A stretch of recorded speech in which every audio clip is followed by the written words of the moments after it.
여러분입니다. 빠바바밤. 자, 선생님들 그간 고생 많이 하셨죠? 네, 저희 이제 올해의 합격자들이 이번 주에 또 발표가 났습니다. 그래서 제가 굉장히 행복하고 굉장히 힘든 시간을 보냈습니다. 뭐냐면 이제 합격자 발표 날은 사실은 정말 행복한 날이죠. 왜냐면 정말 많은 선생님들이 합격을 하시기 때문에 근데 모두가 다 합격하는 것이 아닙니다. 1차도 마찬가지고 2차에서도 말씀드렸던 것처럼 3분의 1은 어쩔 수 없이 떨어질 수밖에 없는 구조이기 때문에 그 3분의 1 네, 정말 최타를 겪으신 분들을 생각하면서 좀 이번 주 마음이 좀 많이 힘들고 그랬습니다. 그래서 더 제가 생각하게 되는 것은 무조건 압도적으로 해내야 된다. 이번에도 저의 결심은 1차다. 1차. 2차 변별이 갈수록 높아지고 있어요. 그래서 생각보다 2차에서 감점이 각 시도 교육청마다 큽니다.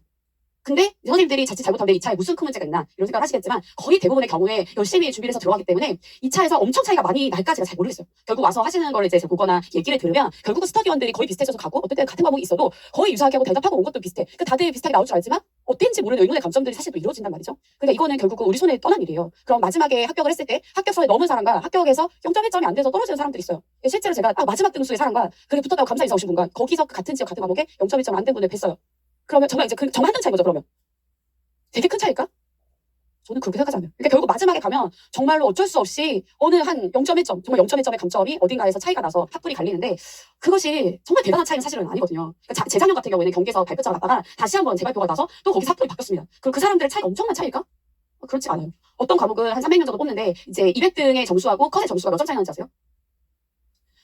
3.5에 100명이 들어있는 거예요.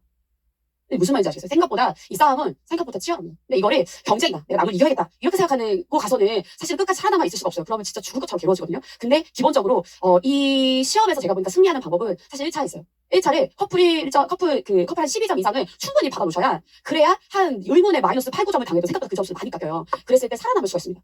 그래서 내가 2차에서 자신이 없고 경험이 없다고 생각할수록 1차에서 양을 완전히 증폭해서 열심히 잘하는 수밖에 없고 그리고 1차에서 공부를 하면서 교육학에서 기본기를 다져놓으셔야 그래야 2차에서 그 짧은 시간 동안에 2차의 면접과 실연을 준비해서 예상하지 못한 즉각까지를 하고 가는데 승리할 수가 있습니다. 그래서 늘 말씀드리는 것처럼 주변에 조금 합격하고 합격했다, 조금 공부하고 합격했다 이런 얘기 있을 수 있지만 절대 그거 믿으시면 안 돼요. 그러니까 이게 무슨 제 강의 많이 들어서 절대 아니고 각자의 나름대로 공부하시면 됩니다. 근데 조금 하고 잘하는 거에 대해서 자랑하는 것이 자랑이 아니에요. 그거는 절대 들으시면 안 되고 학생들한테 가서 나 대충 했는데 붙었다 얘기할 겁니까? 열심히 갈아붙는 사람들도 마지막에 그 0.1점 차이로 안 되는데 근데 제가 이 사람들을 한두 명 본 게 아니에요. 이런 분들. 그러니까 제가 달리 그런 얘기를 드리는 것이 아니라 사실은 시간이 거듭하면 그때부터는 실력의 싸움이 아니에요. 마음과의 싸움이에요. 그러니까 그 싸움을 보고 있는 게 너무 안타까워서 선생님들이 좀 압도적으로 붙으셨으면 좋겠다는 얘기를 하게 되는 것이고 그럼에도 불구하고 그걸 거쳐가신 분들이 처음 좋은 교사가 됩니다. 그러니까 이제 최타를 여러 번 겪으신 분들이 되게 학교 가면 정말 아이들 많이 헤아리시는 그런 교사가 되시고 아이들에게 정말 변화를 시켜주시는 교사가 되세요. 근데 그걸 견디기가 쉽지 않으니까 선생님들께서 정말 능히 이것을 쉽게 해내셨으면 좋겠다라는 생각을 하는 것이고 다른 외부의 변수는 우리가 어떻게 컨트롤할 수가 정말 없어요. 오직 하나 이 과정 내에서 내 시간과 나의 어떤 여러 가지 욕구들을 절제하면서 이것을 해야 하는 성실한 시간을 채우고 쭉 가시는 분들은 그래도 이게 당해는 아니더라도 그 다음에 또 이게 안타까움을 겪고 조금 한 해가 밀리더라도 어쨌든 우리가 그 준비한 시간 내에 결과를 얻게 되시는 경우들이 많더라. 혹여 그렇게 만약에 안 된다 해도 최선을 다했던 그 시간들이 결국은 다른 데로서 영역을 옮기셔도 굉장히 그 지역에서 잘하실 수 있는 그 영역에서 잘하실 수 있는 역량으로 바뀌어져 있습니다. 근데 대강대강 하신 분들은 시험도 잘 안 되고 그리고 되셨다더라도 거기서도 대강대강 하다가 사실은 좋지 않은 교사상으로 남게 되고 그러다가 또 이제 학생들에게도 학부모들에게도 그 교사 공동체 안에서도 사실 적응이 어려워집니다. 네, 그래서 그리고 그렇게 하신 분들 만약에 당연히 거의 대부분 합격이 안 되고요. 합격이 안 되시는데 다른 영역에 옮겨가고 잘할 수 있냐? 그런 게 어려워요. 왜냐면 열심이라고 하는 것은 인간이 가져야 되는 굉장히 중요한 저는 덕목이라고 생각이 들고 그게 없이 뭔가를 할 수가 없어요. AI 시대에 누가 성실할 수 많은 사람을 써줍니까? 자기 사업을 하면 될까? 자기 사업의 기본은 성실이에요. 네, 그래서 오늘 되게 어떻게 생각하면 무겁게 시작을 했는데 선생님들 올해 반드시 우리가 합격을 압도적으로 이루기 위해서 내년에라도 되기 위해서 그러나 내년은 듣지 말고 올해 최선을 다하셔서 합격 일궈내시기를 정말 간절히 응원드리고 저도 열심히 달려보도록 하겠습니다. 자, 우리 9월을 외치고 가기 전에 마인드 특강이 이번 주에 이제 신청 있습니다. 그래서 목요일에 신청해 주시기 바라고요. 10일 목요일 10시에 선착순을 모집이 시작되니까 확인해 주시기 바라고요. 지금 너무너무 여러 번 질문이 나와서 몇 번 넣었습니다. 인강으로 들으실 분들은 신청 안 하셔도 1, 2월, 3, 4월 다 자동 지급되니까 그렇게 보시면 되겠고 2월 19일에 저희가 아침부터 저녁까지 여기서 진행을 하게 됩니다. 그래서 이렇게 AP가 좀 자석이 한정이 있어서 너무 빨리 지금 2월 모의고사 마감되는 거 보고 여기 안 받으려다가 신청을 받게 됐으면 혹시 뭐 협거를 하실까봐 신청해서 오시면 되겠고요. 하루 종일 진행이 되고 3월 1일에도 하루 특강 상요일이 있으니까 이때 오셔서 또 드셔도 상관이 없습니다. 되셨죠? 네, 9월 진짜 열심히 가보죠. 하나, 둘, 셋, 시, 티치 오라고 하겠습니다. 자자자자. 네, 제가 너무 세게 말해가지고 선생님들 기가 죽으신 것 같은데 할 수 있다고요. 제가 이렇게 말했지만 저희 정말 그 과목별, 지역별, 수석, 차석 합격자들이 은하수처럼 쏟아졌습니다. 너무 깜짝 놀랄 정도로. 네, 정말 이렇게까지 우리 선생님들이 잘해주실 수가 있나 싶을 정도로 놀라운 결과들이 나타났고 저희 카페에도 보시면 정말 합격 수기들이 셀 수 없이 많이 올라져요. 제가 댓글을 달 수가 없을 만큼 제 DM이나 유튜브 댓글이나 제가 받을 수 있는 모든 채널들 어디서 다 하시고 거기로도 합격 소식들이 엄청 많이 있습니다. 말도 못하게 많은 분들이 합격을 하고 계셔서 너무 감사한 일이고 쉽지 않은 싸움이지만 해낼 수 있다. 선생님들 안에 정말 저력이 있다는 것을 믿으시고 가시길 바랍니다. 그리고 제가 직강 가시는 분들은 사실 1년을 보잖아요. 거의 이번에도 저희 합격자 팟캐스트를 했는데 이번 주 다음 주에 합니다. 수석 패치도 있고 약간 차석이랑 이제 압도적인 합격 하신 분들 오면 1년에 봤던 대부분의 이제 직강 선생님들이 계세요. 다들 처절했어요. 다들 말도 못해. 지금 뭐 이렇게 예쁘게 하고 나와서 그렇지 다들 막 이렇게 막 이게 쾌해가지고 눈 빨개가지고 다니시던 분들이에요. 그러니까 우리 과정이 다 똑같다. 예, 거울을 보면 나는 할 수 있을까 싶으시겠지만 그 내 모습이 초췌하고 피폐할수록 이게 합격자의 모습이라고 생각하시면 됩니다. 너무 때깔이 좋을 수가 없어. 시험 공부를 하면서 초췌할수록 아 내가 잘하겠다고 생각하시면서 힘내서 가시기 바랍니다. 가보죠. 하나 둘 셋. 나는 할 수 있다. 나는 합격한다. 나는 해다. 봐봐 원래 성장이 돼요. 이번 주 합격으로 약간 바꿨습니다. 합격입니다. 합격이 오고 있습니다. 아시죠? 예, 힘내서 가도록 하죠. 자 선생님들 누가 저한테 이런 별명을 주시더라고요. 수석 컬렉터라고. 예, 수석 그 돌을 모으는 게 아니고 예, 전국 수석 컬렉터라고. 예, 그래서 정말 서울체육, 서울역사, 뭐 서울 상담, 영양보건, 뭐 경기 서울 다 합쳐가지고 예, 뭐 사서 뭐죠? 일본어 난리 났습니다 지금. 예, 선생님들 혹시 지금 여기 언급되지 않은 과목들이 있다면 예, 지금 다 말을 못했어요. 아 미술, 디자인 또 뭐더라? 와 근데 너무 많아. 지금 모든 과목들에서 선생님들 수석 차석이 마구마구 쏟아지고 있는데 올해 누가 할 거야? 손 들어보세요. 누가 할 거야? 손 들어보세요. 아무도 없어? 다시 예, 올해 누가 인간생님 손 들어보세요. 누가 할 거야?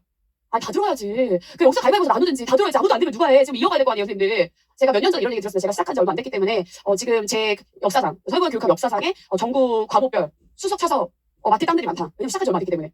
그래서 누가 이 첫 역사 끈을 끊어줄 거냐 이렇게 얘기를 들었었는데 그 해부터 수석 차석들이 엄청 많이 나오기 시작하더라고요. 근데 지금 쏟아지기 시작했잖아. 이제는 뭐냐면 이 바통을 놓치면 안 돼요. 계속 이어가야 돼. 누가 받아서 갈 거야?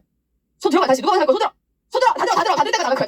다 들어야 돼. 선생님들 다 들어서 가는 겁니다. 인간생님 다 드셨죠? 예, 다 들어서 선생님들 가시기 바라고 제가 너무너무 그 소식들 기다리고 있으니까 많이 알려주시기 바랍니다. 제가 정말 이거는 누구 자랑하는 게 아니라 저는 그 방법들이 되게 궁금해요. 지역별로 과목별로 어떻게 해야지 그것을 뚫을 수 있는지 그 방법들이 궁금하고 그거를 공유함으로써 우리 선생님들이 같이 그 맥을 이어가시기를 너무 간절히 바랍니다. 예, 저도 공부할 때 도대체 어떻게 해야 되는 건가? 도대체 어떻게 해야지 내 영역에서 이거 살 수 있는가? 어릴 때부터 되게 궁금했거든요. 그래서 늘 공부법이나 이런 것들을 많이 찾아보고 챙겨보고 어떻게든 그걸 저한테 적용하려고 했었는데 그게 저한테는 개인적으로 되게 도움이 많이 됐습니다. 주변에 공부 잘하는 사람이나 정말 그런 선생님들이 없는 상황 속에서 사교육에 많이 기댈 수 없을 때 이런 선배들의 이야기들은 정말 큰 힘이 됩니다. 그리고 어떤 선생님의 어떤 지침들, 정말 열심히 하시는 선생님들이 알려주신 그런 방향성의 제시가 저한테 되게 큰 힘이 됐어서 저도 지금까지 해왔던 것인데 이제 그런 역할을 제가 중간에 해드리고 싶은 거죠. 선생님들께서 같이 도와주셨으면 좋겠고 그것도 이제 받아서 학교에 가셔서 그렇게 도움이 필요한 친구들 많이 살리고 지원하는 선생님들이 되셨으면 좋겠습니다. 너무 간절히 바라고요.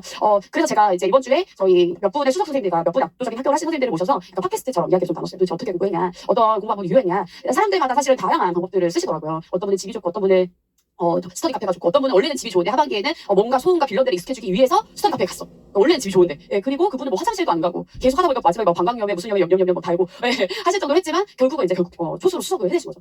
오히려 기준이 없었기 때문에 남들이 얼마나 공부하는지 몰랐대요. 그 살 수 있는 최대치를 채우려고 했다고 얘기를 하시더라고요. 어쨌든 다양한 방식들이 있는데 제가 하나에 관통하는 특징을 가졌습니다. 뭘까요? 네, 양치기입니다. 약을 쳐라. 제가 양치기 되게 중요하다고 얘기해 드렸는데요. 그러니까 뭐냐면 기본적으로 공부 시간이 길었다는 거죠. 그러니까 우리가 공부를 할 때 2시간, 3시간, 4시간, 초수 기준 2시간, 3시간, 4시간은 사실상 저희 개인적으로 합격할 수 없다고 생각합니다.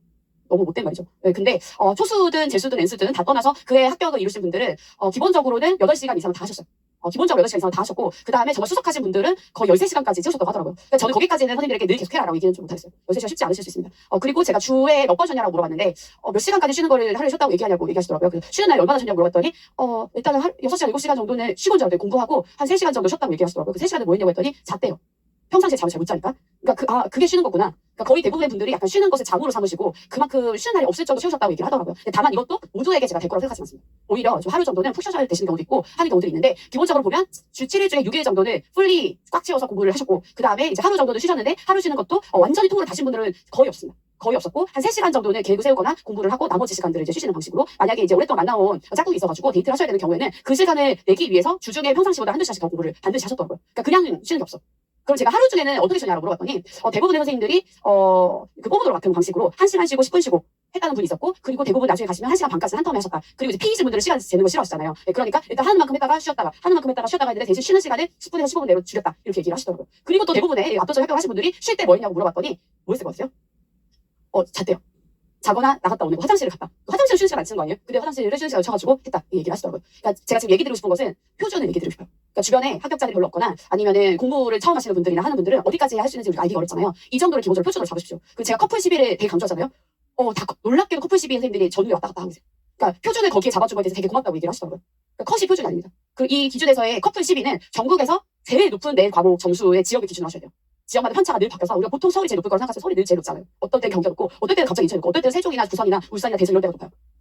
무슨 말인지 아시겠죠? 그러니까 내 지역이 어떻게 될지 모르는데 항상 우리가 떨어지고 나면 그 지역 쓸 거 이 얘기를 하거든요. 근데 그건 어쩔 수 없어요. 돌이킬 수가 없어요. 사실 우리가 할 수 있는 것 중에 제일 쉬운 게 시간 채우는 거 아닙니까? 그게 제일 쉬운 거예요. 그 다음에 평가자의 마음을 바꾸는 거라든지 내 답지에 채점하는 사람의 마음을 바꾸는 건 아예 할 수가 없는 일이에요. 그래서 지금 2월입니다. 2월이고, 근데 2월도 거의 이제 설 지나고 하면 후다닥 가버리죠. 그럼 이제 11개의 날들 중에 거의 2달이 이제 지난 시점에서 이제 좀 pitch를 올려서 가실 때가 됐다. pitch 올려주시기 바라고, 초수든 N수든 J수든 상관없이 할 수 있습니다. 이거 누구에게나 열려있는 싸움이고, 그리고 그 전에 열심히 했다고 오래 살살하면 안 됩니다. 항상 이거에 기세를 몰아서 가야 된다라고 생각을 하시면서 양치기, 반드시 이 양채우기를 열심히 해나가시기 바랍니다. 아시겠죠? 갑시다. 좋습니다. 쌤들 오늘 행정입니다. 행정. 오늘 갈 길이 멉니다. 근데 행정은 생각보다 똑똑똑 부러져 재밌다라고 얘기 드렸는데 실제로 해보면 그렇게 재밌진 않을 수도 있고. 자, 세제 모형 가도록 하겠습니다. 저희가 과학적 관리론에 대해서 얘기를 드렸죠. 거기에서는 결국은 조직이 중요해요, 사람이 중요해요. 조직이 중요해요. 조직이 중요하고요. 그리고 나서 인간관계론 가게 됩니다. 인간관계론 가게 되면 과학적 관리론이 고전적인 조직 이론을 얘기하는 것이고요. 거기서는 결국은 조직이 중요하고 사람에 대해서 중요하게 생각하지 않더라. 그래서 거기서 강조되게 되는 게 관료제로 얘기 드렸죠. 베버의 관료제의 특징과 그 특징에 따른 순기능과 역기능은 아주 기본템이에요. 아주 기본템이라서 꼭 기억하고 가시고, 그리고 우리 학교 안에 어떤 관료제의 특징이나 뒤에서 다시 한번 나오게 될 텐데 그거 꼭 기억하고 가셔야 됩니다. 됐죠? 자, 그리고 나서 어디로 간다? 인간관계론으로 간다. 인간관계론은 조직이 중요해요, 사람이 중요해요. 사람이 중요하기 때문에 사람들의 사회심리적인 그런 욕구를 충족하기 위해서 강조하고 있고, 그것에 따라서 비공식 조직이라고 하는 조직의 중요성이 등장하게 되고요. 사람에 대한 어떠한 존중들이나 인정이 필요하다는 것을 알게 되므로 사람들을 우리의 여러 가지 조직 관계에 참여시키려고 합니다. 그러다 보니까 무슨 주적인 너무 잘. 민주적인 의사소통과 민주적인 참여, 민주적인 장악, 민주적인 관리 이런 것들이 강조되게 되는 것이죠. 기본적으로 민주가 나오면 여러 사람들이 함께 한다라고 생각을 하시면 되겠습니다. 그리고 그것과 관련해서 사람들의 인사, 고충 이런 것과 관련하는 부분들이 이제 제도적으로 보완되기 시작하는 게 결국 인간관계론이다. 그랬죠? 그리고 나서 이제 두 가지를 같이 봐야 된다 행동 강론을 지나서 이제 조직이라는 것을 폐쇄 체제가 아니고 개방 체제로 봐야 된다고 하는 체제론으로 나타나게 되죠. 개방 체제에서의 기본적으로 뭐가 있어? 투입이 있어. 투입이 있고 여기서 과정이 있고 산출이 있어요. 그런데 이 투입과 산출이라고 하는 것, 그리고 이 과정이 다 어디에 영향을 받아요? 환경에 영향을 받아요. 이 환경으로부터 투입이 이루어지고 이 과정 안에서도 이 환경과의 영향이 있고 산출이 결국 어디로 이루어져? 환경으로 이루어지기 때문에 환경과의 무슨 작용? 상호작용이라고 하는 것을 강조하죠. 그런 것들을 우리는 체제라고 얘기를 하게 되는 거예요. 시스템. 그리고 또 어떤 부분의 시스템이라는 것이냐? 이 투입과 과정과 산출이라는 것은 무슨 기적으로? 너무 잘하신다. 유기적으로 연결이 되어 있다라고 얘기를 하게 되는 것이죠. 그것과 이제 관련하는 이론들이 점차적으로 계속적으로 확장적으로 나타나기 시작합니다. 일단 첫 번째를 보게 되면 역할과 인성이라고 하는 것이 상호작용하더라는 것이죠. 자, 보시면 우리가 여러 가지 집단 세 가지를 이렇게 주고 있습니다. 첫 번째 집단은 군인 사회예요. 군인. 자, 그리고 예술가의 사회고요. 그 중간에 학교 사회가 있습니다. 여기 역할이라는 부분과 여기 인성이라고 하는 부분이 있는데 결국 역할이라고 하는 것은 뭐가 더 중요한 것이냐? 조직이 중요한 것이에요. 자, 그럼 여기 인성이라고 하는 것은 뭐에서 나타나게 되는 것이냐? 사람에게서 오게 되는 거예요. 그러니까 그 기본적으로 우리가 조직을 바라보에 있어서는 일단 한 번씩 이 생각을 해주시면 좋아요. 지금까지 진행됐었던 대부분의 조직 이론들은 무엇을 염두에 두고 있느냐? 사람이냐? 일이냐를 염두에 두고 있어요. 맨 처음에 시작은 일이겠죠. 즉 조직의 일, 과업이라고 하는 분들 혹은 직무라고 표현되는 분들을 중시해 왔고요. 그리고 한쪽에 사람, 종업원, 배려라고 하는 부분들을 중시해서 결국 한맥에 있다라고 보시면 돼요. 이게 나중에 가게 되면 뭘로 가게 되면 X, Y로 가게 되는 거예요.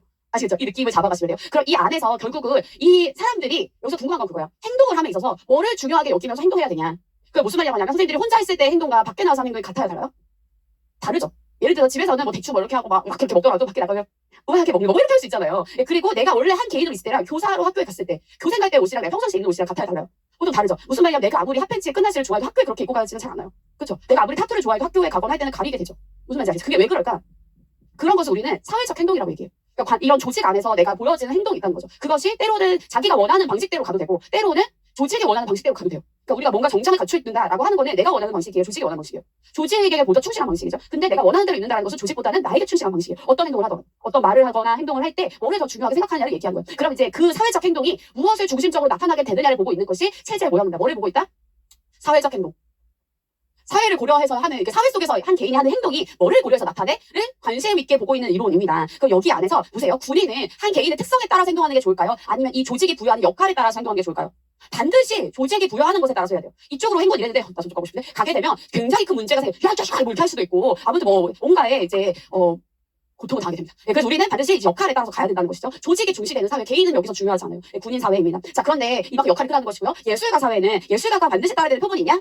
라고 얘기하는 대부분의 경우에 이제 없다고 얘기를 하는 것이죠. 우리가 좀 더 했을 때 어떤 조직에 따른 것이 아니라 한 개인의 인성 특성에 따라서 행동하는 것이 훨씬 더 중요하다고 얘기를 하는 거죠. 그게 이제 인성이 중시되게 되고 있는 예술가 사회입니다. 그러면 학교라는 집단은 어디 있냐?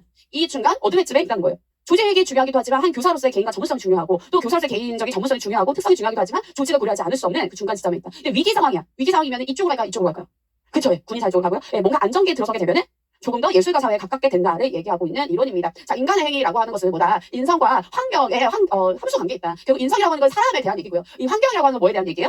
조직에 대한 얘기예요. 이것이 상호작용에서 나타나게 되기 때문에 결국 인간의 행위라고 하는 것은 인성과 역할의 상호작용으로 볼 수 있다는 거예요. 그래서 이렇게 그러니까 인성과 역할의 상호작용, 이 행동이 어떻게 영향을 주냐를 보면은 집단의 성격에 따라서 다른데 군대 조직 같을 때에는 제도적으로 규정된 역할, 즉 여기에서는 조직이 중요하다는 것이고요. 예술가 조직 같은 경우에는 어디에 영향을 더 많이 받아? 개인이 가지고 있는 인성의 영향을 훨씬 더 많이 받더라는 거예요. 자, 그래서 우리 학교라고 하는 것이 제도적으로는 결국은 봤을 때 전문적 관료제라고 얘기할 수 있다고 했는데 전문적이라고 하는 것은 한 개인의 특성이라고 얘기할 수 있을 것이고 관료제라고 하는 것은 조직을 중시한다고 생각할 수 있겠죠. 결국 우리가 학교가 공교체제로서의 관료제적 특성을 가지고 있기 때문에 A 조직에 가까운 것처럼 보여요. 여기 A가 뭐예요? 군의 조직. 즉 역할이 강조된 것처럼 보이지만은 사실상 그 안에서 전문성과 자율성을 중시하고 있다는 지점들 때문에 개인적인 판단에 따라서 움직이게 되는 것이죠. 하여서 C 조직에 근접하다라고도 얘기할 수 있다. 여기가 예술가 조직이 되겠죠. 즉 인성에 근접한 조직으로 볼 수 있다. 그렇기 때문에 아까도 말씀드렸죠. 위기 상황에는 군대 조직에 가깝게 그리고 안정기에는 예술가 조직에 가깝게 움직이게 된다. 이 정도로 이해하고 넘어가시면 되겠습니다. 되셨죠? 자, 그러면 여기 안에서 한 번 더 나가게 됩니다. 기본적으로 첫 번째 모형 안에서 뭐랑 뭐가 중요하다고 했어요? 역할과 인성이 중요하다고 했죠. 그걸 한번 찾아볼게요. 역할과 인성이 있습니다. 자, 개체수와 구반은 이 사회 과정 안에서 사회적 행동, 아까 말씀드린 것처럼 소셜 비헤이비어, 우리가 이제 사회적으로 하는 그 행동들이 어떻게 나타나는지를 보기 위해서 이러한 표를 만들어내게 됩니다. 자, 이 사회체제라고 하는 것은 결국 뭐를 얘기하는 거예요?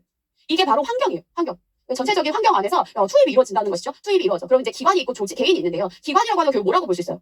조직이죠, 조직. 예, 조직이라고 볼 수 있고, 그리고 이 개인이라고 하는 것은 우리 한 개인이라고 얘기할 수가 있어요. 자, 그러면 조직에 들어갔을 때, 이 조직이 부여하는 이 조직에 뭐가 있어? 역할이 있다는 거예요. 그 역할에 따라서 교사라고 하는 역할이 있고, 교사라면 응당 이래야만 해. 라고 하는 역할의 기대가 부여되게 되는 거예요. 그렇죠? 자, 그리고 개인이 있어요. 개인 안에 있는 인성이고요. 이 인성이라고 하는 한 개인, 퍼스널리티를 규정하는 것을 보게 되면은 이 안에는 그 개인이 원하는 욕구 성향이 있다는 거예요. 어떤 사람이 이렇게 하기 원하고, 어떤 사람이 이렇게 하기 원하는. 그런데 한 개인으로만 보면 자기 맘대로 욕구 성향을 할 수가 있겠지만은 사실상 자기 맘대로 하지 않는다. 그리고 기관으로만 보면 역할이 있고 역할 기대에 따라서 막 움직이게 되겠지만은 다 똑같이 움직이지 않더라. 왜? 개인이 가지고 있는 욕구 성향 때문에. 결국 이 화살표의 방향이라고 하는 것은 이들이 서로 간에 뭐 한다? 상호작용한다는 거예요. 그거에 따라서 사회적 행동이 나타난다고 얘기하는 것이죠. 이해되시죠? 자, 그래서 그러면 그렇게 보게 되면 이 규범적 차원이라고 하는 것은 결국 뭐를 얘기하는 거예요? 규범은 어디서 나타나게 된 걸까? 규범은 가치라고 얘기했는데요. 이거는 조직에서 부여되는 거예요. 규라고 나오면 이게 조직에 대한 얘기구나 라고 생각하시면 돼요. 조직의 응당 여기서 부여하는 것이구나, 행정에서는. 자, 그 다음에 이 개인이라고 나오면 정말 개인 중심적인 요소들을 얘기하게 되는 것이죠. 근데 이런 규범적인 차원, 즉 조직의 차원과 개인의 차원이 상호작용한다. 이 큰 틀은 앞에서 유사하죠. 예, 그래서 규계라고 생각을 하시면서 보시면 되겠습니다. 되셨죠? 자, 그러면 여기 다시 들어가서 봤을 때 사회체제 속에서 인간의 행동은 결국 이 사회적 행동이죠. 사회적인 조건과 개인의 심리적 특성과의 상호작용을 나타난다. 이게 결국은 규범적인 차원이 될 것이고 개인의 심리적 특성이라고 하는 것이 이게 바로 앞에서 보고 있는 개인적인 차원이 될 것입니다. 그래서 이러한 규범적인 차원과 개인적인 차원이 서로 관계를 맺는 것 쪽에서 나타나는 그런 사회적 행위들이 사회적 체제 속에서 보여지는 인간의 행동, 즉 내가 교사라면 학교 안에 들어가서 내가 하고 있는 내 행동들이 나의 사회적 행동이 된다는 거예요. 그죠? 자, 그럼 규범적인 차원, 규계 이렇게 기억하자고 말씀드렸어요. 자, 결국 규범적인 차원이라는 것은 조직에서 볼 수 있는 차원이고요. 개인적인 차원, 개인의 어떤 심리적인 차원을 얘기하는 것이죠. 결국 조직이 뭐다? 항상 생각해보세요. 조직. 몇 명이 모였어? 2사람 이상이 왜 모였어? 목표 달성을 위해서 모여있는 조직을 조직이라고 얘기한다. 모여있는 집단을. 그러니까 이 조직에서는 항상 목적 달성이 제일 중요해요. 체제 목적을 달성하기 위해서 과업을 분담하고 있는 체제야. 지위와 역할이 있고 그 역할에 따른 역할 기대가 나타나게 된다라는 것이죠. 자, 그리고 심리적인 차원에서 보게 되면, 개인적인 차원에서 보게 되면은 이 개인은 인성을 가지고 있고 그거에 대한 욕구 성향을 가지고 있더라. 그것들이 서로 간에 규범적 차원과 개인적 차원에서 뭐 하더라? 상호작용하더라 라고 얘기하고 있는 것이죠. 자, 이제 많아집니다. 이제 많아져. 복잡해지죠. 예, 개체수와 텔렌입니다. 예, 개체수 텔렌 모형으로 가게 되면요. 여기 역시 큰 패턴은 똑같아요. 뭐냐면 사회체제가 있죠. 사회적 체제, 다시 말하면 환경에서 인풋이 이루어지네요. 자, 그리고 아웃풋으로 뭐가 나와요? 사회적 행동, 그 행동을 어떻게 하고 있느냐, 사회 속에서 사람이 하는 행동을 나타내요. 사람들은 어떤 것을 고려하면서 사회적 행동을 하냐라고 얘기를 하게 되는 거예요. 자, 그러면 기본적으로 큰 틀에서 우리 아까 봤었던 걸 잡아볼까요? 맨 처음 첫 번째 모형에서 뭐가 나왔어요? 역할과 인성이 나왔죠. 기억나세요? 그래서 역할과 인성에서 역할이 강조되는 군대 조직이 있었고 인성이 강조되는 예술가 조직이 있었는데 학교는 그 중간 어떤 데쯤에 있더라 슝 했던 거 기억나시죠? 네, 좋아요. 근데 이제 두 번째 개체수와 구바의 차원으로 가게 되면은 규계라고 해서 규범적인 차원과 개인적인 차원을 얘기했어요. 기억나세요? 자, 그러면 여기서 규범적인 차원에서 제도가 있었어요. 제도가 결국 아까는 뭘로 있었냐면 조직이라든지 기관 이렇게 생각하면 결국 같은 말로 생각하시면 돼요. 자, 그리고 여기 개인이 있어요. 그렇죠? 자, 역할에 따른 기대. 이게 무슨 기대예요, 결국? 그렇죠. 이거 역할 기대라고 보셔도 돼요. 역할 기대. 자, 여기 욕구가 있는데요. 앞에서 나온 말을 치면 이게 뭐예요? 욕구 성향이죠. 맞아요. 느낌 오시죠? 자, 여기까지 잡았어요. 근데 거기다가 추가를 시켜버렸네. 인조, 인간, 로봇, 인조생이 들어와 버렸어요. 비웃지 말고 생각난다니까. 선생님들이 학교 선생님들이 와서 다 하는 얘기가 제 목소리가 들렸다는 거예요. 시험을 보는데. 아무튼 나중에 들리면 그때 그 말이었구나 뻥인 줄 알았는데 이렇게 생각하시기 바랍니다. 진짜야. 자, 인조생이에요. 자, 그러면 우리가 보세요. 조직이 있는데 이 조직, 우리가 지금 생각하면 우리 입장에서 조직은 뭐예요? 학교예요, 학교. 우리 입장에서의 조직은 학교예요. 자, 근데 학교의 역할이라고 하는 게 이 학교는 응당 이런 일을 해야 되고 교사는 이래야 된다라고 하는 게 학교가 단독으로 정냐? 그게 아니라고 보고 있는 거예요. 그게 어디서 정해져? 이 사회, 이 학교가 속해져 있는 사회마다 학교를 다르게 규정하더라. 그렇지 않을까요? 예를 들어서 어떤 개발도상국 같은 데서는 애들을 보육시키길 원한다거나 아니면은 거기 안에서 오히려 학교가 노동력을 빼앗아가는 기관으로 생각할 수도 있어요. 그렇죠? 근데 우리나라 같은 경우는 학교에 굉장히 많은 것을 기대하죠. 그래서 교사의 의미가 굉장히 크고 어느 나라보다 교사를 더 전통적으로 중요하게 생각해왔어요. 그렇죠? 예, 그렇게 바라고 있다. 또 어디서는 그냥 교육기관으로 보면서 여기서 빠르게 실용적인 교육 중심으로 할 것을 기대하는 그런 나라들이 있기도 해요. 즉 그렇기 때문에 이 한 학교라고 하는 조직 혹은 각각 여러 가지 조직이 있겠지만 우리 입장에서 학교를 바라봤을 때 이 학교라고 하는 조직 혹 등등의 조직들이 일하기를 원하는 요소들은 사실은 그 문화가 속해져 있는 문화의 요소에 따르게 된다는 거예요. 문화에서 사회적 의식 등에 따르게 된다라고 하는 게 인류학적 차원이 되겠습니다. 그렇죠? 그럼 선생님들 우리가 이 생각을 할 수 있어요. 학교 안에서와 학교에서 기대하는 바와 개인의 차원이 그냥 늘 비슷해. 개인만 달라라고 생각할 수 있는데 가만히 생각해보면 선생님들 이런 말 들어보셨어요? 학과 학이다. 학교마다 달라 이런 얘기하죠. 아 좋은 관리자 만나야 될 텐데 뭐 이런 얘기도 하게 되고 왜 그러냐면 학교마다 뭐가 달라. 분위기가 달라. 어떤 학교들은 막 선생님들이 엄청 으쌰으쌰하면서 선생님 우리 이것도 해봐요 이것도 해봐요. 우리 인공지능 이번에 무슨 프로젝트가 있던데 거기 지원해서 펀드 받아가지고 한번 그 사업 해볼까요? 그럼 애들한테 되게 재밌는 거 많이 줄 수 있을 것 같은데 이런 학교가 있고 어디서 선생님 진짜 신규 선생님들 정말 뭐 열정히 이해하는데요. 예, 자작하시죠? 뭐 이런 데가 있을 수도 있어. 그리고 뭐 여러 가지 도입하고 그러면 선생님 좀 유난이긴 하다 그지? 뭐 이렇게 하면은 계속 그런 얘기를 해. 아우 이 선생님 참 김 선생 열심히 해. 너무 열심히 해. 뭐 이런 얘기 계속 들으면 뭘 계속 할 수가 있을까? 그러면 좀 좌절되기 쉬울 것 같아요. 그렇죠? 그리고 친구 애들 내가 너무 사랑해가지고 이제 신규군의 첫째자들 막 뭐도 주고 막 편지도 써주고 선생님 때문에 우리 반까지 난리야. 조용히 하든지 뭐 계속 이래. 그러면은 우리가 뭐 하기가 쉽지가 않다. 결국 뭐냐 사람이 개인적으로 열심히 하려고 하고 학교에서 교사 이걸 원해도 그 풍토가 그걸 받아주지 않으면 그 행동을 하기 어렵거나 혹은 으쌰으쌰하면 나도 그냥 철밥통 때문에 온 건데 이게 뭐야. 전화공 저도 할게요. 그러면 저도 뭐 해볼게요. 뭐 이러다가 나도 모르게 열심히 하는 교사가 됐다. 할 수 있잖아. 그러니까 풍토의 좌우가 된다. 라고 얘기하고 있는 게 조직 풍토 차원이에요. 조직 따라 다르다. 풍토가 다르다. 라는 거죠. 그리고 개인적인 차원을 봤더니 한 개인의 욕구라고 하는 것이 영향을 받는 요소도 따로 있다는 거예요. 뭐냐면 실제 체력이 좋은 분들은 제가 야자까지 맞겠습니다. 야자 하시죠. 이렇게 할 수 있고. 근데 체력이 안 좋은 분들은 뭐 그것까지 내가 못하겠네 이렇게 할 수도 있고. 그래 나 너무 내향적이야. 그럼 애들이랑 뭐 한입 막 얘기하고 하면 기뻐서 일단 운동하고 집에서 누워 있어야 돼. 뭐 이런다. 그러면 열심히 뭐 하기가 힘들고 사람마다 다를 거 아니에요. 생물학적인 차원이 있다. 영향받는 거기까지를 얘기하고 있는 이제 체제라고 보시면 되겠습니다. 그러니까 기본적으로 봤을 때 제가 그 얘기를 드렸죠. 모든 모형들은 맨 처음에 굉장히 심플하다. 심플하다가 점차적으로 어떻게 돼? 복잡해지고 더 복잡해져. 왜냐면 그걸로 설명이 안 돼. 이 요소가 있어. 아니 그걸로도 설명 이것도 있잖아. 점점 복잡해지다가 어느 순간 잠깐만 이게 다 무슨 소용이야. 돌고 도는 거 아니야 펑 하면서 순서가 없는 그런 모형으로 나타나게 되더라라는 것이죠. 지금도 비슷한 패턴을 보여줘. 역할이전 두 개만 잡았다가 규계만 잡았다가 이제는 규계의 인조세까지 가가지고 설명하고 있습니다. 되셨죠? 사실 객관식에서는 여기가 또 출제가 됐어요. 여기가 출제가 됐었고 맨 처음에 역할 인성 모형이죠. 그 두 가지가 출제가 됐었기 때문에 아주 대단히 중요한 모형이라고 보기에는 어쩌면 어려울 수도 있지만 그거 나오면 외울 것들이 많기 때문에 정확히 아셔야지 되는 요소가 되겠죠. 그 기억하고 가실 필요가 있겠습니다. 다시 설명을 드리고 나면은 밑에서 한번 얘기를 드려볼게요. 개체수 구바의 모형에 인력적인 그리고 조직 풍토 그리고 생물학적 차원을 추가했다. 아까 개체수 구바에다가 여기가 추가가 된 것이죠. 그래서 기본적으로 인간의 행위라고 하는 게 조직과 개인의 차원에서 이루어지는 것이 아니고 보니까 전체 사회 문화와 집단 심리라고 하는 그런 차원들과 관련이 되어 있다는 거예요. 그래서 인조생이 뭐냐? 인력적인 차원은 사회 여러 제도로 구성되어 있고 그 제도에 소속되는 개인 행동이 어디에 영향을 받느냐? 그 사회 차원의 사회 의식에 영향을 받더라는 거예요. 그래서 인력적인 차원에서 키는 사회 의식으로 기억하시면 됩니다. 사회 의식에 영향을 받고 그리고 이 사회 체제가 결국 계속 영향을 미쳐주게 되더라. 그러면 이 사회 의식이라는 것은 뭐냐? 이 사회가 속해져 있는 그 사회 체제의 문화를 얘기하는 거예요. 사회 문화. 그렇죠? 그 문화권을 생각하시면 돼요. 한국 문화권 이런 식으로. 자, 그럼 조직 풍토라고 하는 것은 이 어떤 조직이든지 가지고 있는 이 어떤 풍토가 있다는 거죠. 이 풍토라고 하는 것은 우리가 아까 뒤에서 이제 보게 된다고 얘기 드렸던 분위기. 클라이밋이라고 얘기 드렸던 이 분위기고 이 분위기에 따라서 어떤 역할을 잘 수행하게 될 수도 있고 이 분위기에 따라서 이 역할들을 수행하기가 어렵게 될 수도 있다라고 얘기하게 되는 것입니다. 되셨죠? 자, 그러면 여기 생물학적 차원입니다. 생물학적인 차원은 사람이 타고나는 요소라고 얘기해 주셨어요. 인간의 신체 구조라든지 그들이 가지고 있는 잠재력과 같은 어떠한 물리 정서적인 조건들을 얘기하게 됩니다. 그래서 이것들이 개인의 어떤 인성, 욕구 체제에 영향을 주게 된다는 것이죠. 자, 그러면 이제 여기 돌아가서 하나 우리가 지금 설명을 안 드린 부분이 있어요. 뭐냐면 여기 세 가지 요소예요. 여기에 좀 기억하고 가실 필요가 있는데 여기서 무슨 얘기가 나오냐면 인간의 사회적인 행동이 이 조직이 목표로 하고 있는 행동으로 나오기 위한 조건이 있다는 거예요. 무슨 말이냐? 사람들은 집단 내에서 행동을 해요. 그 집단 내에서 행동들을 우리 다 사회적 행동이라고 할 수 있어요. 왜냐하면 반드시 이 조직들을 고려하는 행동을 하게 되기 때문에. 그렇죠? 내가 본질적으로 원래 하는 행동과 좀 다른 류의 행동을 하는 사회적 행동이라고 얘기를 하게 되는데 이 사회적 행동이 어때야지 조직의 활성이 높아질 것이냐? 조직이 기대하고 있는 다시 말하면 조직의 목표에 합하는 행동을 해야겠죠. 만약에 교사에게 기대하는 것이 있다면 학생들의 학습, 성장을 촉진하고 발달시킬 수 있는 행위를 하기를 기대하겠지. 그 행동을 한다고 하면 조직의 활성이 높아질 거예요. 그러니까 우리가 어떻게 하면 좋냐면 그 조직에서 각 개인들이 이 조직의 목표로 하고 있는 그 행동을 해주기를 원해요. 근데 그걸 안 하고 교사를 퇴만하게 한다 그러면 목표 달성이 잘 안 되겠죠. 그래서 그러면 어떻게 해야 이 조직에서 이 개인들이 목표로 하고 있는 그 행동을 하게 될 것이냐. 즉 개인의 사회적 행동이 조직이 목표하고 있는 행동을 나타내려고 하면 어떤 조건이 필요할 것이냐라고 얘기했을 때 우리가 합소일이 있어야 된다고 얘기합니다. 뭐라고요? 합소일이요. 합리성이라고 얘기하는 것은 개인이 역할 기대에 따라서 일하는 것이 맞아. 라고 생각해야 그 역할, 사회적 행동을 하게 된다는 거예요. 즉, 그래. 이 조직이 나한테 학생들의 성장과 발달을 촉진하기 위한 행동을 시키는 게 맞아. 그 역할 기대가 맞아. 라고 생각하게 되면 그 행동을 하게 될 것이고, 그리고 여기서 말하는 이 의식이라고 하는 것은 공동체 의식이에요. 내가 이 공동체 의식 안에서 소속감을 느껴야 돼. 이 공동체에 대해서 소속감을 느끼게 되면 그러면은 이 공동체가 이 조직이 원하는 그 행동을 하게 될 가능성이 높다라는 것이죠. 근데 내 조직 풍토가 그지 같아. 그지 발색이 같아. 그러면은 내가 소속감 느껴요? 못 느껴요? 못 느껴요. 공동체 의식을 못 느껴? 못 느끼게 되기 때문에 사실은 교사로서의 그 행위를 하기가 어려워진다.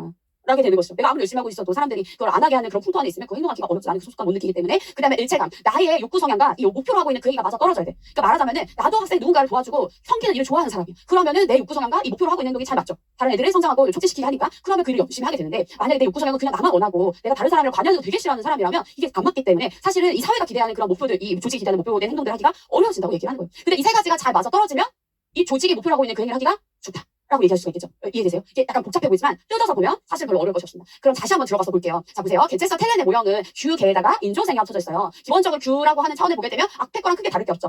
제도가 있고 역할이 있고 역할에 따라 역할 기대가 있다. 요거 기본적으로 맞죠? 자, 그 다음에 개인적 차원을 보면 개인이 있고 인성이 있고 이거 욕구, 무슨 욕구예요? 요거 뭐예요? 욕구? 성향. 개인 타고 욕구 성향이니까 느낌 오셨죠? 자, 인조생입니다. 인류학적 차원이요. 이거 뭐라고요? 이게 사회 문화 체제를 얘기하는 거예요. 이 사회 의식을 얘기하고 결국 그건 뭐에 따른 것이다?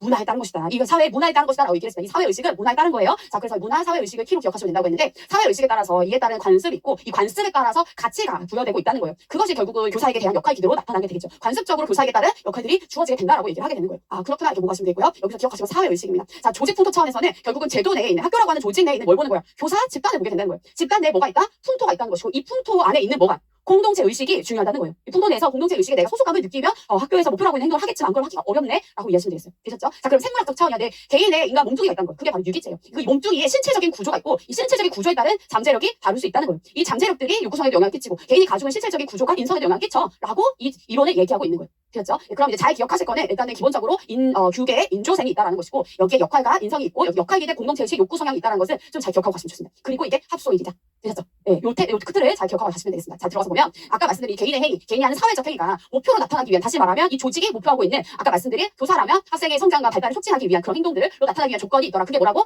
합소일이라고. 합리성은 그 앞에 뭐가 있었어? 역할 기대가 있었죠. 이 역할 기대가 논리적으로 말이 돼 라고 생각하면 합리성을 개인이 갖게 돼. 자, 그 다음에 소속감. 결국 뭐예요? 이 공동체에 대해서 뭐가 생겨야 돼? 공동체 의식을 갖게 되면은 내가 소속감을 느껴서 그 행동을 하게 돼. 키워드를 기억하시면 됩니다. 자, 일체감이요. 뭐랑 나랑 일체감을 가져야 돼? 이 사회에서 목표로 하고 있는 그 목표와 내가 가지고 있는 욕구 성향이 일치되면 거기서 일체감을 갖게 돼. 요 세 가지가 확보되면 학교 교사로서 요구하는 그런 행동들을 잘하게 돼. 되셨죠? 하나라도 누락되면 행동이 잘 나타나지 않겠다. 기억하시면 되겠습니다.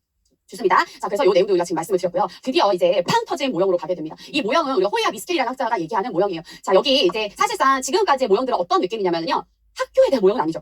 이건 세상의 모든 조직들이요. 이 조직 내에서 인간들이 어떻게 행동하는지 한번 보자. 뭐 이렇게 하는 거예요. 그래서 지금 학교를 제가 예시로 든 것이지 사실상 모든 조직들의 패턴이 이래로 나왔던 것이고요. 이 호이아 미스켈은 사실 학교 조직에 대한 이론에 굉장히 많이 연구한 학자들이고 우리가 보고 있는 학자들 중에서 최근의 학자들이에요. 그래서 제가 봤을 때는 선생님들 공부를 하시다가 종종 호이가 나오거든요. 호이 줄리 호이 여러분 줄리 아세요? 줄리를 몰라?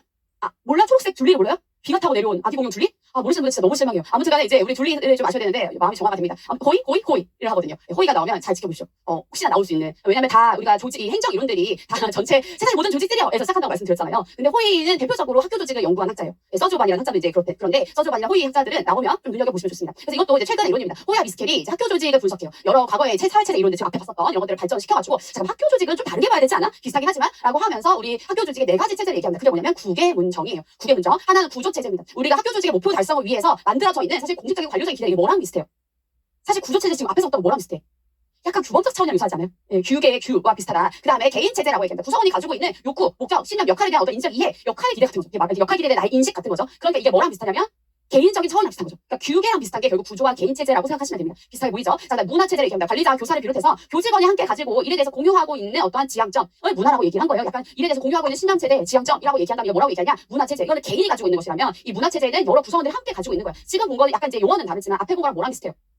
조직 풍토랑 좀 비슷하죠. 네, 조직 풍토랑 좀 유사한 개념이에요. 아주 같다고 볼 수는 없지만. 자, 그리고 여기 이제 새로운 얘기를 하나 하는데요. 정치체제를 얘기하면 정치체제. 학교 구조 안에서 교장, 교감, 교사라고 이어지는 혹은 교사가 가지고 있는 여러 가지 권력 관계들이 있을 수 있어. 정치 관계가 있을 수 있어라고 얘기한 거죠. 이들이 서로 간에 어떻게 한다라는 거예요. 계속해서 영향을 주고받는다. 라고 얘기하게 되는 것이죠. 영향을 주고받는 상호작용이 있다라고 얘기를 합니다. 그래서 여기 보시면 투입 있고 산출이 있어요. 그리고 이 안에서 과정이 이루어지고 있죠. 체제 모형 맞네. 그리고 환경이 있어서 계속 영향을 서로 간에 주고받는다는 걸 알고 있어. 여기 복잡하게 나와 있지만 기본적으로 봤을 때 이 학교라고 하는 조직 안에 몇 가지의 체제가 있다는 거예요. 네 가지가 있는 거 뭐예요? 구계문정 뭐라고요? 구계문정 맞아요. 예, 구계문정입니다. 교수학습이라고 하는 것을 가운데에 두고 서로 간에 영향을 주고받고 있어요. 뭐를 가운데에 두고? 교수학습을 가운데에 두고 말하자면 교수학습 과정을 통해 서로 간에 영향을 주고받고 있다라고 보시면 돼요. 그래서 구조라고 하는 것은 우리가 가지고 있는 관료적인 요소들, 개인이라고 하는 한 개인이 가지고 있는 여러 가지 요소들, 아까 욕구나 신념이나 인지나 동기나 많은 것들을 포함하게 되는 것이고요. 문화체제라고 하는 구성원들이 가지고 있는 문화들을 얘기하게 되는 것이고 정치체제는 그 안에서의 권력 관계다라고 얘기하고 있는 것이죠. 이게 서로 간에 왔다 갔다 해서 산출을 내는 그 학생들을 성취할 수도 있고 교사들의 만족일 수도 있고 결정률이나 주도 탈락 등등과 같은 요소들로 나타날 수 있더라. 요 정도 보고 가시면 되겠습니다. 문제로 나온다고 하면 이게 구계문정이라고 하는 요소들이 각각의 뭐냐고 여기 요소가 뭐가 있냐 정도 나올 수 있겠고 뭐를 통해서 상호작용하고 있냐 교수학습을 통해서 요 정도 기억하시는 것이 중요하겠습니다. 되셨죠? 예, 그리고 나면 이제 개방체제로서 여러 가지 학교 조직의 특징들을 얘기합니다. 이것을 그냥 한번 쭉 읽어보시면서 이런 식으로 우리가 학교가 개방되어 있고 서로 다른 요소들이 서로 간에 상호작용하면서 나타나고 있구나 정도 이해하고 넘어가시면 되겠습니다. 어떤 선생님이 이런 질문을 주셨더라고요. 한번 쭉 보고 가시면 되겠습니다. 어디까지 공부하는 얘기인가요? 뭐 이런 질문을 주셨는데 그러니까 정말 한번 읽으시고 이해 중심으로 가셔도 된다는 얘기예요. 제가 수업에서 되게 강조해서 보는 부분들은 필수적으로 외워야 되기 때문에 모르면 데미지가 되게 큰데고 여기는 정말로 이해하고 가시면 되기 때문에 한번 읽으시면서 익혀만 두셔도 무방하다라는 거죠. 자, 선생님들 이게 강의가 오래 걸리는 이유죠. 일로 와보세요. 네. 컴온, 베이비. 네, 됐습니다. 자, 그냥 갈 수가 없고, 선생님들이 집에 또 돌아가면 엄청 헷갈리시기 때문에 한번 정리를 하겠습니다. 기본적으로 지금 사회체제 이론입니다. 사회체제 이론들 상호작용을 한다. 환경과, 그죠? 그리고 투입과 과정을 거쳐서 산출로 나간다. 이 요소 기억하시죠? 자, 그런데 어떤 요소들이 서로 상호에서 나오냐? 지금 우리 사회체제 이론에서는 결국 아웃풋을 뭘로 보면서 전반적으로 다 가고 있어요. 이제 마지막 호의 미스켈에 이르기 전까지는 아웃풋이 다 사회적 행위입니다. 사회적 행위를 보면서 사회적 행동으로 나타나겠다. 그죠? 자, 그래서 처음부터 다시 보면요. 맨 처음에 뭐랑 뭐를 잡았어요? 그렇죠. 역할과 인성이라고 하는 부분을 잡았죠. 그래서 이렇게 해가지고 여기가 군인, 그리고 학교, 그리고 내가 예술가다. 요 느낌 이해되시죠? 자, 두 번째로 갑니다. 이거 누구와 누구의 모형이는지 기억나세요? 예, 겟젤스와 구바의 모형이에요. 겟젤스와 구바의 모형은 두 차원에서 얘기합니다. 그게 뭐냐면요. 규계예요. 자, 그래서 겟젤스와 구바의 모형은 규계. 뭔가 GGGG. 여러분 이거 아세요? GGG. 소녀시대. 그냥 그만 말할게요. 여러분 이제 소녀시대가 다순녀가 됐기 때문에 예, 규계입니다. 규라고 얘기하는 건 뭐였어요? 규범적인 차원이에요. 규범적 차원에서는 뭐가 중요하다는 거죠? 조직이 중요해요. 그래서 조직에 따른 역할과 잘 안 나오죠. 그냥 따라하시네요. 역할에 따른 역할 기대. 그렇죠. 잘했어요. 역할 기대가 있다. 그다음 규계 개인적인 차원에서는 어떻게 된다는 거예요? 여기 뭐가 있어요? 인성이 있고요. 그다음에 인성에 따른 여기 인성이 아니에요. 여기 개인이고 인성이 있고 그다음에 그렇지. 인성에 따른 욕구 성향이 있어요. 그렇죠? 네, 이렇게 갑니다. 자, 이제 이거는 GG제로 외우면 된다고 말씀드렸잖아요. 겟제스 구바 규계. 자, 이번에는요. 우리 더하는 게 너무 많잖아요. 그렇죠? 너무 뭘 많이 더했어. 겟제스와 더하기. 뭐냐면 겟제스와 텔렌입니다. 네, 텔렌이 소문자 쓰면 더하기잖아요. 네, 그러니까 그냥 받아들이세요. 화가 나도 안 외워지는 거 낫잖아. 그렇죠? 네, 자, 그래서 겟제스와 텔렌으로 보실 수가 있고 더하기 텔렌입니다. 자, 그럼 여기서는 기본적으로 시스템이 어떻게 돼요? 순서가 규계가 있는데 뭐가 붙었죠? 인조색이 붙었죠. 인조색이 붙었고요. 맞죠? 자, 그 다음에 이게 뭘로 나와요? 이게 우리가 사회적 행동으로 소셜 비헤이비어로 나오게 되는데 이것들이 나타나기 위한 조건 세 가지가 있었죠. 그게 뭐예요? 네, 합소일입니다. 합리성과 소속감과 그 다음에 일치성이라고 하는 것이 나옵니다. 그럼 여기 앞에 있는 키를 볼게요. 합리성이 나타나려면 내가 뭐와 맞아 떨어져야 돼? 합리성? 여기 역할에 따른 역할 기대. 역할 기대와 내가 생각하고 있는 바가 맞아 떨어져요. 합리성이라고 생각을 해야 우리가 한다는 것이 그 행동 타당하다고 해야지 그 행동을 하는 것이고 소속감 앞에는 뭐에 대한 소속감 느껴야 된다는 거예요. 공동체 의식. 이 공동체 의식 안에서 소속감이 생겨야 거기에 따른 행동을 하게 된다는 것이죠. 자, 그 다음에 일관성은 뭐에 대해서 느껴야 되는 거예요? 욕구 성향. 내가 가지고 있는 욕구 성향이 말이 된다. 이 목표가 나와 말이 된다라고 일관되게 생각이 되어야 그 목표로 하고 있는 행동을 하게 된다라고 얘기하는 것이죠. 그래서 이 키워드를 생각하시면 되겠고 이건 결국 뭐예요? 인류학적인 차원, 규범적 차원, 조직에 대한 얘기, 조직 풍토에 대한 이야기, 그 다음에 개인적인 차원, 그 다음에 생물학적인 차원. 예. 그러면 이제 인류학적 차원의 키워드는요. 사회문화 체제를 얘기하게 되는 것이고요. 자, 그 다음에 조직 풍토 정말 풍토라는 개념으로 이해하시면 되겠습니다. 자, 네 번째 오면은요. 누구랑 누구예요? 둘리 선생님 나오겠죠. 호이와 이스켈의 이론입니다. 여기에는 학교 체제, 여기야말로 이제 학교가 시작되는데요. 학교 체제에 네 가지 체제가 있다고, 몇 가지 체제가 있다고? 네 가지 체제가 있다고. 그게 뭐라고요? 국의 문정입니다. 국의 문정, 구조 체제, 개인 체제, 문화 체제, 정치 체제. 이게 뭐를 통해서 상호작용해? 교수학습, 굿. 자, 이것까지 해올 수 있어요, 없어요? 네, 지금 얼추 하신 것 같지만 거의 되지 않았을 거예요. 여기까지는 꼭 알아오셔서 이 정도 수준에서의 학습 암기는 오늘 끝내셔야 됩니다. 되셨죠? 돌아올게요. 돌아오면 이제 나머지 내용들 선생님 살펴보실 수 있고 그 외에 기타 여러 가지 접근들이 있습니다. 여기도 선생님들께서 그냥 쓱 한번 읽어보고 가시면 되겠어요. 쉬었다가 오겠습니다.